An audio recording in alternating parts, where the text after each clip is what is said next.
Welcome back to reviewing and discovering the lore of Death Stranding and explaining the lore of Death Stranding 2, in particular, the second game.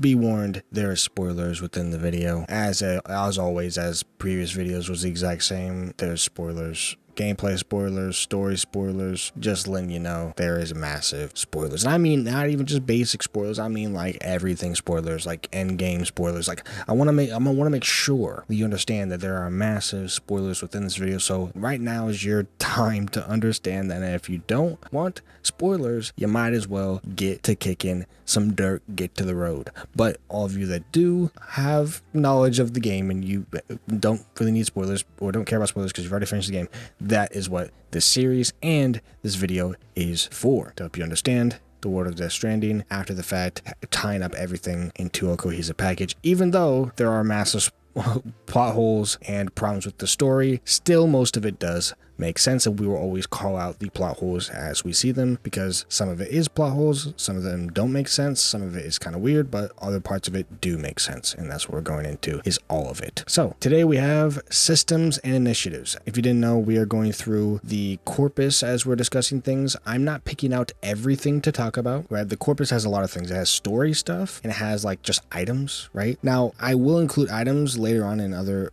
episodes if items have specific like interesting story bits or stuff to talk about. Otherwise, there's a lot of stuff in here that just isn't really useful, and like I said, a lot of it is based on different items and different, stuff like that just doesn't, it's just kind of whatever. So for this series, we're discovering the story, as in we're talking about the story and how it relates to the story. If something does not relate to the story or does not relate to the world of Death Stranding in a thematic or story type of way, then we don't care. But we will have to see if certain portions work within that. So for now, we are going into, I believe these should go into the story a little more, and it's systems and initiatives. Last time in the previous video is phenomena, and right above that is systems and initiatives. Self-explanatory. It is what it is. This one will be pretty quick. We can do another one. I don't know if I'll do in this video, but if we finish this fast, we can do another one in this video. I can't speak, but also if we can't, we'll just do it in the next episode. I honestly don't know. I'm doing this video as freeform, so you are the only one who knows after the fact whether we actually get past systems and initiatives and we actually do something else. You're the only one who knows. And you're the only one who knows if we just keep on doing systems and initiatives. And that's the only way we do in this episode. I can't speak. I'm sorry. Whatever. Just videos happening.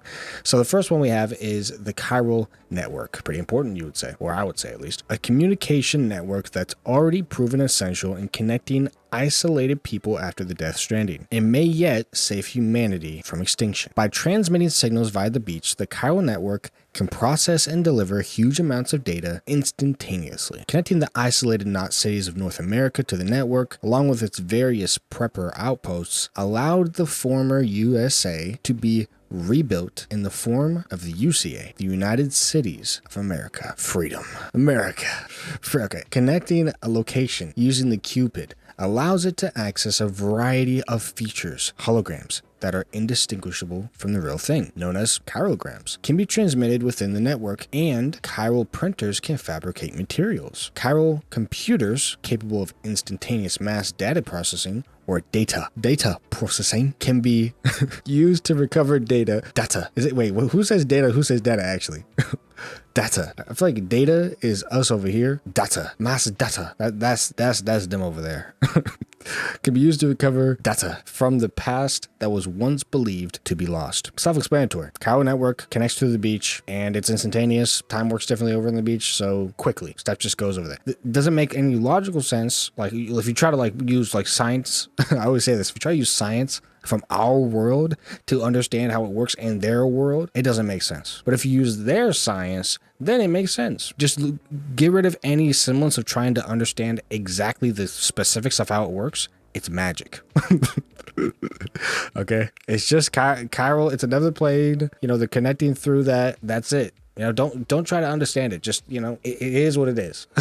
Then we have APASS 4000. This one is actually pretty important. It's actually a little bit of a longer one, so let's get into it. This one I do believe is now a specific spoiler for technically endgame type stuff. So, hey, you've been warned, but warn you again. Why not? You know what I mean? The Automated Porter Assistant System, officially titled APASS 4000, but commonly referred to simply as APASS, was originally developed as a support program for porters making deliveries within the Chiral network. But the network's capacity to instantly transfer massive volumes of data meant that APASS developed rapidly and was, before long, managing and operating deliveries all on its own. As deliveries became entirely automated, bridges withdrew from the delivery business and private organizations such as Fragile Express disbanded. Porters are still required to make deliveries outside the Chiral network,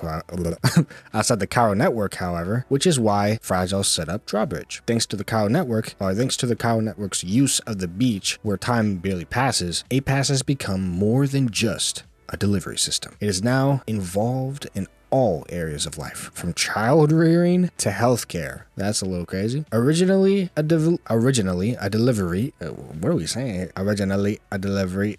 Okay, I'm sorry. Forgive me. Originally a delivery program, APASS 4000 now serves as a support system for all aspects of human life and society and is celebrated as such by those who rely on it. Why did I say it like that? I don't know. Its name refers to the 4,000 people killed in an enormous voidout that struck the UCA. After the incident, the souls of the dead were found to have converged with the servers of the Chiral network on the beach, forming the APASS program. Wow. I'll say that again. After the incident, the souls of the dead were found to have converged with the servers of the Chiral network on the beach, forming the APASS program. We can't really get too much into this right now because there's this whole like story stuff, like as in like what happened. You know what I mean? Like, what does that mean? That's in like other stuff. That's like in the main story. But essentially, what it says here is what happened, right? 4,000 people died, and hey, remember, don't try to understand it. When they died, they literally, like I said right there, after the incident, the souls of the dead were found to have converged with the servers of the Chiral network on the beach, forming the APASS program. It didn't explain how. It just said, oh, and then they did that. Then that happened. And then this. And then, not why. And then. That's what happened. Okay. If we find out in this and we go back to the main story, and we find out, wait a second, it tells us how they did that. Hey, then we'll see that for another episode. If it never tells us, this is what we got. Because they say a lot of stuff in the story anyway, so a lot of times if you're going to forget it, you probably forgot some stuff they said in the story. So same goes for me. So it goes for me. They probably said it somewhere. If they didn't, they didn't. But like I said, we're going to get into it in another video. That's not for today. But anyway, I'm just reading what it says. And that's what it says. And then that happened. It didn't say why. It said what happened. Anyway, we have Chirograms. Holograms that made use of the Chiral network's capacity for instantaneous mass data transfer.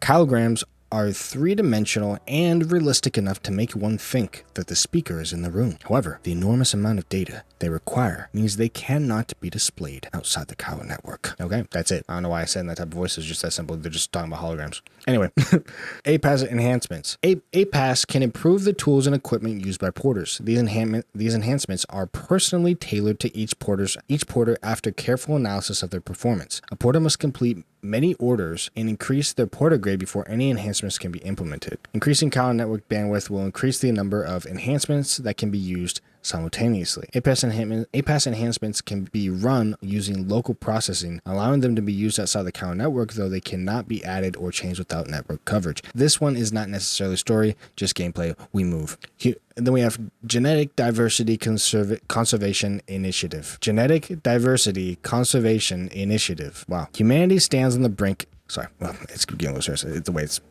worded. Humanity stands on the brink of extinction. Population numbers are in sharp decline. Fewer children are born every year, and communities are more closed off than ever, putting even genetic diversity at risk. In the UCA, efforts have been made to promote human contact in cities, but physical, in-person interaction remains difficult and dangerous. With APASS's automated deliveries, many people no longer experience contact, even with a porter. Human communities have become more closed off than ever, leading to genetic... I don't know why I said it like that.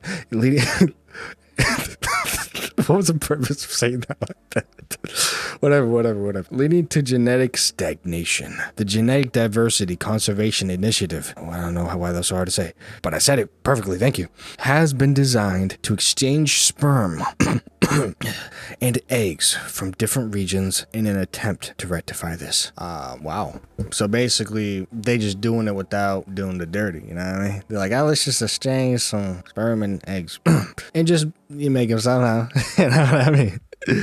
All right, well, that's makes sense, honestly. Terraforming, an ambitious project to restore life to the desert. Even before the Death Stranding, climate change and human industrialization had deteriorated.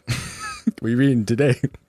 The natural environment. Deforestation, large-scale agriculture, mining, and the expansion of enormous cities were all blamed for degrading once arable land until plants could no longer grow within it, and damaging vital ecosystems until parts of the world were all but inhospitable. So colossal was this destruction, some people believed the very purpose of the Death Stranding was to eradicate the humans responsible. The aim of the terraforming plan is simply to reverse the world's environmental damage and restore the planet to its former glory, not only helping humans, but allowing the world's diverse flora and fauna to thrive once more. Rainey's abilities have proven an enormous boon to the terraforming project, which continues to proceed at pace. Okay, that makes sense. I mean, Rainey keeps giving, like, in a lot of points in the story, Rainey gave a lot of stuff to people, or she made the area grow. And like the bottom south of the map, there was a distribution center or something like that. But it was, I believe, actually the Southern Environmental Observatory, but she basically, it was almost like a desert looking, and she gave it life with growing plants and stuff. But yeah, we'll get into Rainey later on. But yeah, she helped that out pretty much. And then we have beach mapping. Beach mapping is a process of establishing the coordinates of an individual's beach so that it may be used more efficiently as part of the Chiral Network. It is carried out to ensure the Chiral Network remains stable as it is expanded beyond the borders of the UCA. The Chiral Network gateway is set up in Ciudad Nudo del Norte. I think C1 quotation mark C1. Well, not quotation mark. That's parentheses, I think. Whatever. Analyzes the network's physical layer alongside scattered individual beaches to create an optimal route for data transmission. For this to be accomplished, data must be collected from every individual and area that joins the network. Doing so will also increase the range of services the network can offer as its reach expands. Beach mapping is but one part of this optimization process. We're doing it today. I mean, it's just that simple. I mean, it doesn't explain much, but it's just like, yeah, I mean, they're just mapping the beach. That's it, bro. But yeah, they have to collect all the data from all the places and then put them together, then they map the beach. It's simple. Decontamination. As the DHV Magellan travels through the tar currents, it accumulates large amounts of chiralium, damaging ship operations and posing a risk to the health of its crew. To keep the ship in order, the Magellan must be regularly decontaminated. Drawbridge will undertake decontamination work while Sam is out making deliveries or resting in his private room. But it's messy work, and crew members often return covered in tar. If it's not quickly washed off, even doomed sufferers may start to experience symptoms of severe chiral contamination, including suicidal thoughts. Well, I don't know why to mention that, but you did. Yeah, this is related to a specific story mission that we might get into, but yeah, it's related to that, where they had to decontaminate the DHV Magellan and stuff. Anyway, Gheta Divination. I think that's what it says. Or Jetta, one of the two. This one seems like it's more story related. I like it. They mix in like these gameplay related and then story related, and then some are gameplay and story related. They kind of mix them in here and there, so that's why it's a little, some of these are not actually, that's why it's hard to find the ones that are story related, so I just do pretty much all of them in the section, because why not at that point. But we have Gheta Divination, a form of fortune telling that has been practiced in Japan since ancient times. I'm guessing this is real and not based on the game, or not just in the game. While it traditionally involved kicking a Gheta sandal off one's foot and into the air, it can be performed using any type of footwear. If your footwear lands sole down, oh yeah, this is related to a specific scene actually in the game, where they do this. They do a whole thing with this, with Rainey and Lou.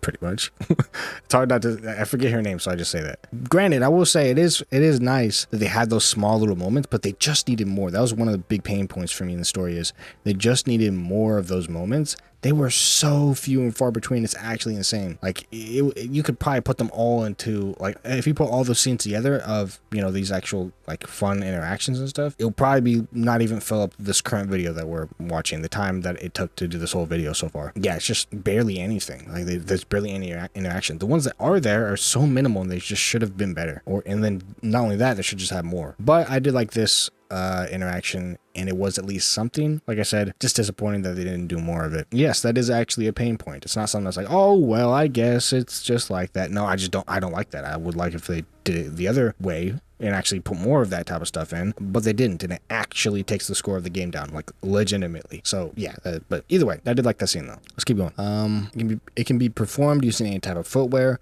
If your footwear lands sole down, the day ahead will be sunny, surely. If it lands sole up, it'll be rainy, surely. It'll be rainy.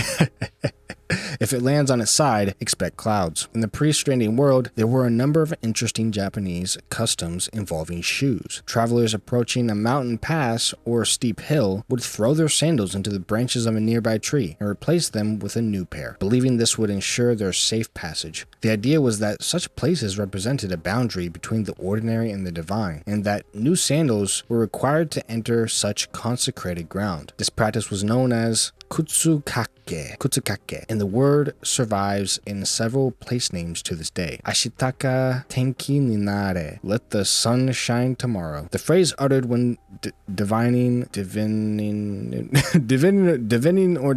the weather can be considered a kind of prayer, a plea for tomorrow to be a fine day, and for Drawbridge's mission to be a success. Well, that's nice. But then we have Chiroverse Plan. Movement is the engine of... okay, this sounds a little serious. Movement is the engine of evolution. It powers the progress of all species. Stop moving forward and you take a step back to extinction. It is this belief that has encouraged APASS 4000 to step in to save humanity. Keep it moving forward, but change its direction. By liberating humans from their bodies, they will exist as souls, alone, forever, occupying a new space known as the Chiroverse. Enter the Chiroverse, across the Chiroverse. Yeah, that's... I got your new series for you. Evolution will cease, but extinction will be avoided. To achieve this, APASS 4000 has taken control of the entire planet ecosystem.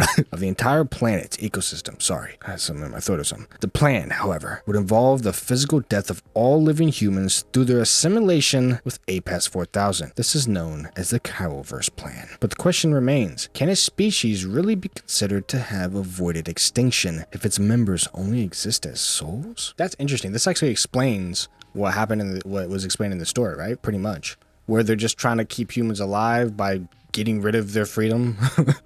Choose freedom or your life. You know what I mean? It said by liberating humans from their bodies, they will exist as souls alone forever, occupying a new space known as the Chiroverse. So they won't die, but they're not really going to have any freedom to do what they want because they're not really living. Sounds like modern day slavery. Almost like 9-to-5 jobs. You work to eat, to work, to eat, to work, to eat, but you got no life. The only reason you working is to eat. And the only reason you eating is to work, but you ain't really living, are you? Exactly. All right, we're going to relate it to real life real quick, you know what I mean? Drawbridge, Cupid is the next one. And this is more stuff on APASS 4000, which is pretty cool. APASS 4000 locked Lockney. Oh, sorry, I thought it said locked Lockney. I was tripping for a second. They asked Lockney to develop a new Cupid. She initially refused, but was persuaded by Die Hardman to accept the request. The Cupid she was asked to develop would have total oversight over every person connected to the Chiral Network, allowing their data to be collected and analyzed. Lockney, I think it's actually pronounced Lochna, by the way, but I don't care. I like Lockney better. That's how it looks like it's supposed to be said. Lockney took to referring to it as a Gordian knot. Interesting name. The Gordian knot is an ancient Greek legend concerning the king of Phrygia, Gordias, and a knot that was said to be impossible to untie. Any man capable of doing so would become king of the known world. So it's basically just Alexander, pretty much. Well, I think that's what that is. Am I tripping? Yeah, I'm definitely tripping. That's the wrong name. It's actually King Arthur is what I'm referencing. It's like King Arthur. Okay, that's what I'm referencing. My bad. But as we were saying, Die Hardman and Lockney outsmarted APASS 4000 and severed the connection between the system and the dead. They were then able to develop the Drawbridge Cupid, a system that is controlled by humans rather than the other way around. This is main story stuff, pretty much endgame stuff, which I didn't think they would get into in this, but pretty much, yeah, that's like they just did their own thing. They're like, no, no. And actually at the end game, you can choose which, I guess, quote unquote ending you want, whether you want to be connected to the Drawbridge version that Hardman and Lochner made, or the APASS 4001, and the new version, Drawbridge Cupid one, is like an easier game mode versus the harder game mode. It just makes the game easier versus the game being harder. I chose the easier one at the end because I'm just finishing up stuff, don't really care, but hey, that's just me. Either way, that is pretty cool. I like that. The last one's pretty cool. I do want to explore the Gordian knot a little bit, though. It's funny as he uses the word knot, because, like, you know, knot. I don't know if this is that good of a legend, but it seems interesting. But okay, this one is... It is Alexander the Great. I was just talking before, like, I was like, oh, is it like, it's kind of like Alexander the Great? But it literally is. I thought it wasn't. I thought it was just King Arthur, though that was the other thing I was referencing. But this one, the Gordian knot, is associated with Alexander the Great, pretty much. It says it's regarding a complex knot that tied to an ox cart. Whoever could untie it was destined to rule all of Asia. Alexander was challenged to untie the knot. Instead of untangling it laboriously as expected, he dramatically cut through it with his sword. This is used as a metaphor for using brute force to solve a seemingly untractable problem. Turn him to any cause of policy, the Gordian knot of it he will unloose, familiar as his garter is. That's Shakespeare, I guess. Henry V. Act 1, Scene 1.45-47. Well, they got the exact things here. Wikipedia, man. But yeah, I mean, that's an interesting story, bro. You can go into the whole thing if you want to, but he sliced through with a sword instead. That's funny, bro.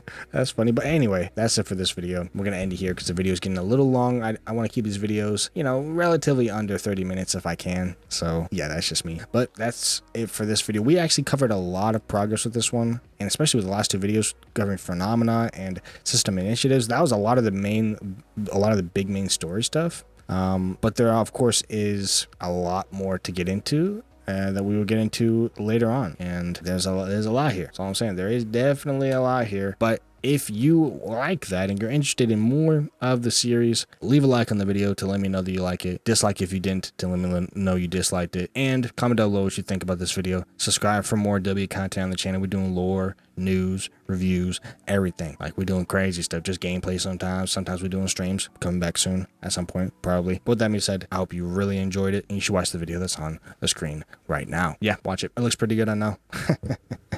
So go ahead and watch it.